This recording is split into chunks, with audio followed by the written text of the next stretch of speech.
We're thankful to be here today, and on behalf of Tuscaloosa City School, just like to say that you all providing this for us is a great opportunity for these young athletes to have exposure to the upcoming season as we prepare for the season. Me going into my 14th season, I'm actually looking forward to this season probably more than the last couple I've had in a while. I have a very young team, and I'm so elated to see what we can do this year.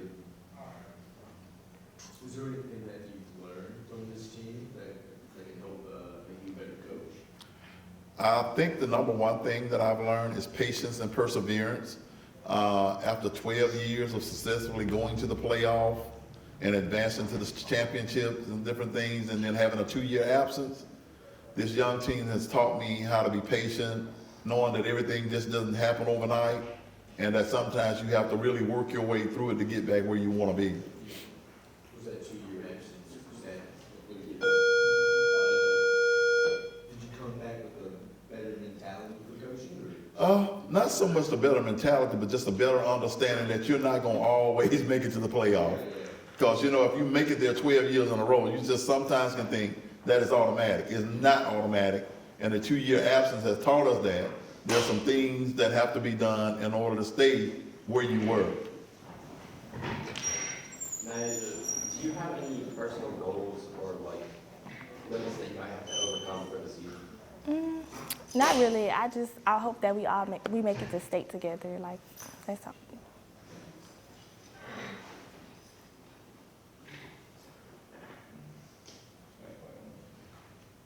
So for my players, how do y'all prepare and get in the right headspace to like go?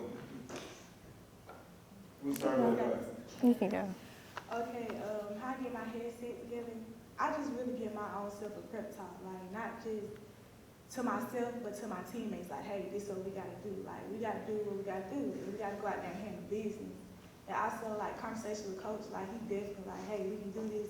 Everybody can do this. And as being the captain, my number one job is just make sure everybody stay encouraged and stay on what we're supposed to do. And everybody, including myself, because the hardest person to control is yourself. So make sure that I'm upright first and also show that to my team. Well, for me, just like Ariel said, I encourage my teammates, myself, and then when Coach Rivers encourages also, that's really. Follow up, you as captain, what goal do you have for yourself as captain? What goal do you have yourself for your team? How do you motivate yourself? How do you motivate your team? How do you separate that mindset of player and captain? Okay, first I'm start with your question is my goal for being captain is for myself. For myself is definitely to make sure before I criticize anybody else that I have everything together for myself. And it's also giving my 100% in practice on the court, you know, practicing when nobody else want to practice, and also giving that same leadership off to my teammates. Never bringing none of my teammates down, always uplifting them. Hey, if they do something wrong, hey, we got this. Like, yeah, we all make mistakes. I ain't gonna criticize nobody because I'm the main one be messing up in practice. Like, that always be me. So just never bringing nobody down. That's pretty much it. And also, as my other captain, not Asia, I make sure like we always on the same accord, we on the same point, we always speaking the same thing, so the team won't get confused.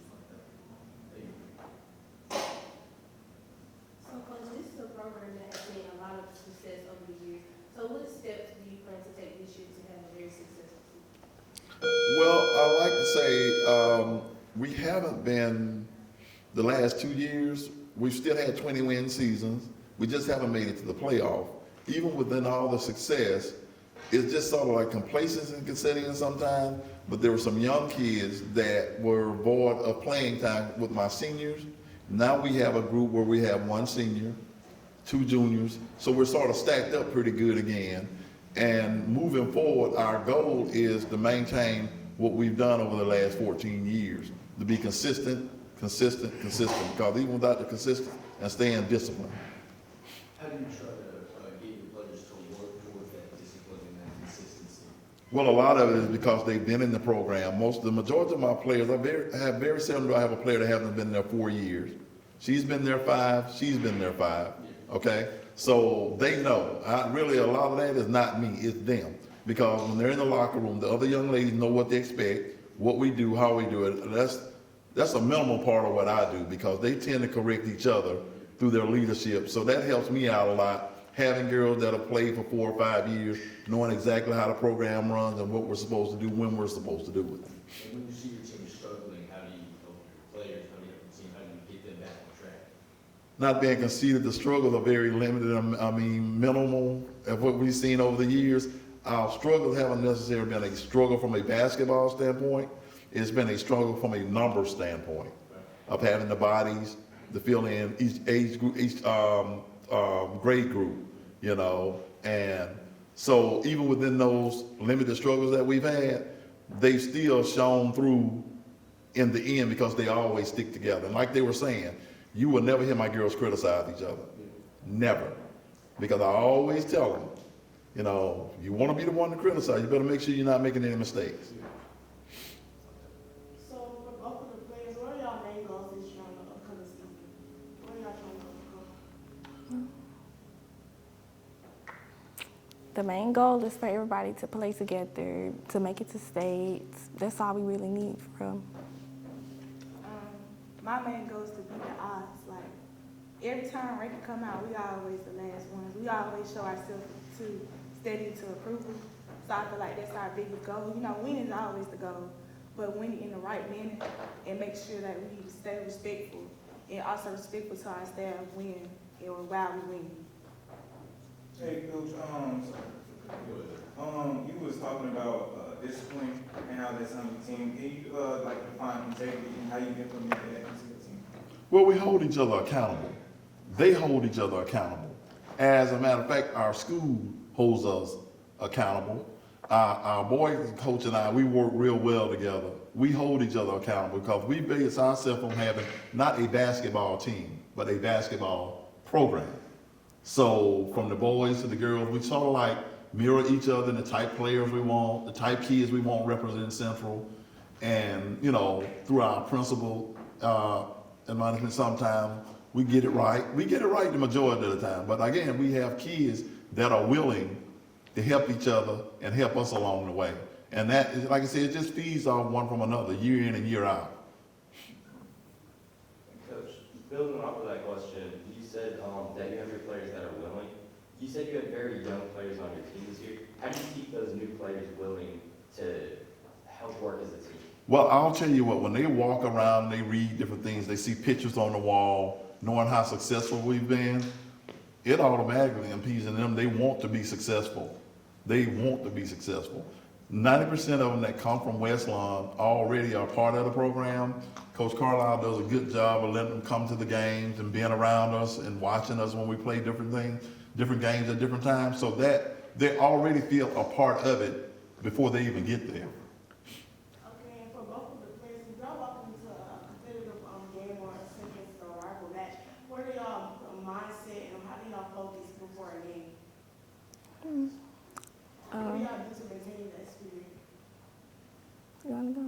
Are you gonna go? You go. Okay, I'll go first. So playing teams like Brian, one of our biggest rivals, I be like, God, leave it to a pack. Like, ooh, he look packed, but like, I be kind of nervous before the game. But when I get into that locker room, all that just goes away because I know, like, okay, we got like 5 minutes till game time. Now we really gotta lock in. And then when I step out on the court, I don't feel no fear because it's like now I'm gonna dominate y'all, like, in all the states. And even like during the quarters, we be tired, you know, stuff like that.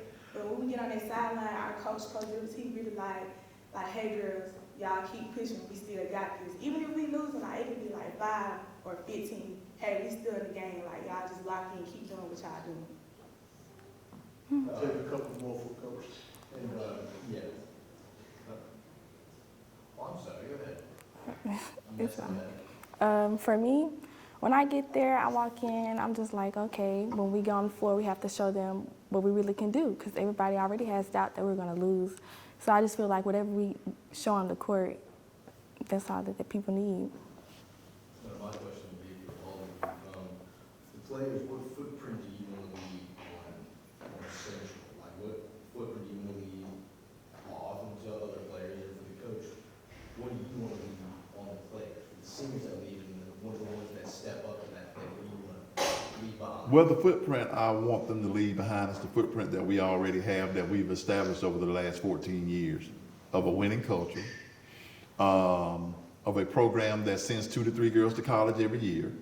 You know, normally through basketball, we normally send 2 to 3 every year, to be good citizens, be a good product and represent Central West. Because I always tell them, you know, we can play ball, but you can walk out that door and do one thing, and it'll overshadow everything that has been done on that given game night.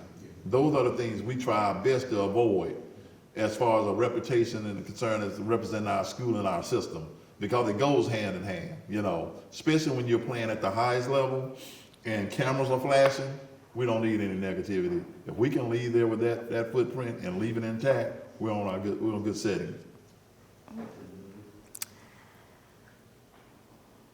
I want to leave, like, I want people to know that it's like a mindset thing, that they have to want to win. They have to want to be able to show what the Lady Falcons bring and what Coach can bring to us.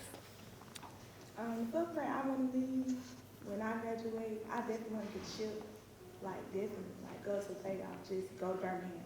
And also for our younger players that's on the team, like, hey, y'all can still play basketball, definitely keep y'all grades up and make it to college. And, you know, just uphold the standards that our basketball program has for its